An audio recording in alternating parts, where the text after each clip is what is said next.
যুদ্ধ জিতে গিয়েছিল মুসলমানরা, শত্রুরা পালাচ্ছিল। ঠিক তখনই এমন একটা সিদ্ধান্ত পুরো বদলে দিল পুরো ইতিহাসকে। উহুদের পাহাড় আজও সাক্ষী অবাধ্যতার মূল কতটা ভয়ঙ্কর হতে পারে।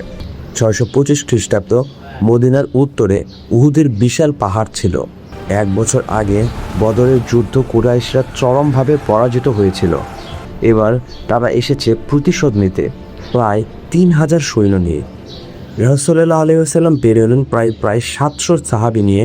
যুদ্ধ শুরুর আগে তিনি একটা কৌশল অবলম্বন করলেন।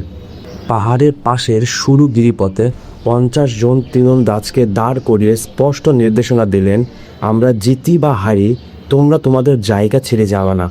এই নির্দেশ অত্যন্ত গুরুত্বপূর্ণ ছিল, কারণ এই গিরিপথই ছিল পিছন দিকের নিরাপত্তা। শুরু হলো যুদ্ধ। প্রথম আক্রমণেই মুসলমানরা এগিয়ে গেলেন। কুরাইশ বাহিনী দুর্বল হতে লাগলো, অনেকে পালাতে শুরু করলো। যুদ্ধক্ষেত্রে বিজয়ের দৃশ্য স্পষ্ট হয়ে উঠেছিল। কিন্তু তখনই ঘটে গেল একটা দুর্ঘটনা। কিছু তীরন্দাজ ভাবলেন যুদ্ধ শেষ, আমরা জিতে গেছি। তারা গনিমতের মাল সংগ্রামের জন্য পাহাড়ের স্থান থেকে নিচে নেমে আসতে শুরু করলেন। মাত্র কয়েকজন রয়ে গেলেন। এই ফাঁকটা কাজে লেগে খালিদ ইবনে ওয়ালিদ তখনও ইসলাম গ্রহণ করেননি। তিনি অশ্বারী বাহিনীকে নিয়ে পেছনের দিক থেকে হঠাৎ আক্রমণ করলেন।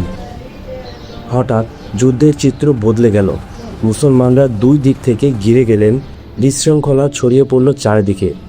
এই যুদ্ধে প্রায় 70 জন সাহাবী শহীদ হন।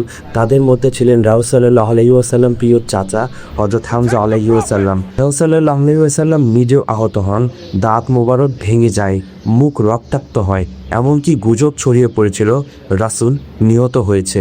তখন আল্লাহ তাআলা নাজিল করেছিলেন একটা আয়াত, মুহাম্মদ তো একজন রাসূল মাত্র, তিনি মারা গেলে বা নিহত হলে তোমরা কি পেছনে ফিরে যাবে? সূরা আল ইমরান। আরেক স্থানে আল্লাহ বলেন, তোমরা দুর্বল হও না, দুঃখ করো না, যদি তোমরা ঈমানদার হও তবে তোমরাই বিজয়ী।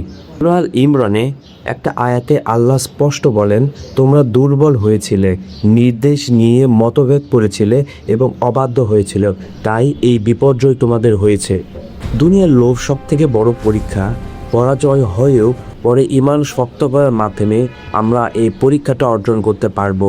উহুদ কোনো চূড়ান্ত পরাজয়ের গল্প নয়, এটা ঈমানের পরীক্ষা, শৃঙ্খলা, শিরকা আর আল্লাহর উপর ভরসার গল্প।